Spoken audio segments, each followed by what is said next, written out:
भारत के प्रधानमंत्री नरेंद्र मोदी किस तरीके से बचपन से लेकर इतने बड़े पद तक पहुंचे हैं, यह बात तो सभी जानते हैं। लेकिन आज हम प्रधानमंत्री नरेंद्र मोदी के उस दौर की बात बताएंगे जिस दौर में काफी परेशान होकर वे घर से भाग निकले थे। जी हाँ, माँ हीराबेन ने अपने 12 साल के बेटे नरेंद्र की कुंडली वाडनगर में आयुक्त ज्योतिषी को दिखाई। नरेंद्र मोदी की कुंडली देखकर उस ज्योतिषी ने कहा था कि तुम्हारा बेटा राजा बनेगा या फिर शंकराचार्य जैसा कोई महान संत।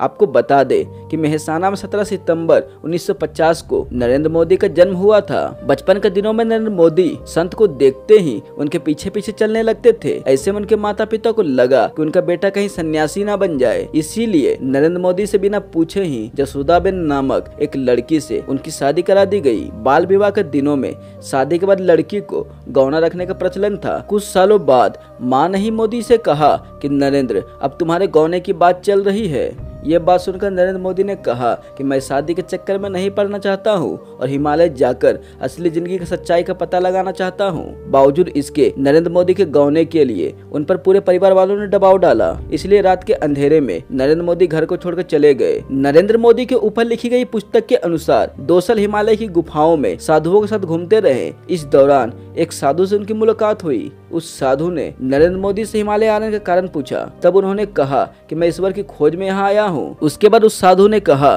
कि बेटा, तुम्हारी उम्र हिमालय कंदराओं में भटकने की नहीं है, समाज सेवा करके भी भगवान की प्राप्ति की जा सकती है। इसके बाद नरेंद्र मोदी घर लौट आए, लेकिन शादीशुदा जिंदगी से अलग होने का निर्णय कर चुके थे। गौरतलब है कि नरेंद्र मोदी 17 साल की उम्र में ही संन्यास से प्रेरित होकर साल 1967 में कोलकाता के बेलूर मठ भी गए थे। उन दिनों उन्होंने स्वामी माधवानंद से मुलाकात की थी, लेकिन किसे पता था कि साधारण सा दिखने वाला इंसान एक दिन भारत का प्रधानमंत्री बन जाएगा।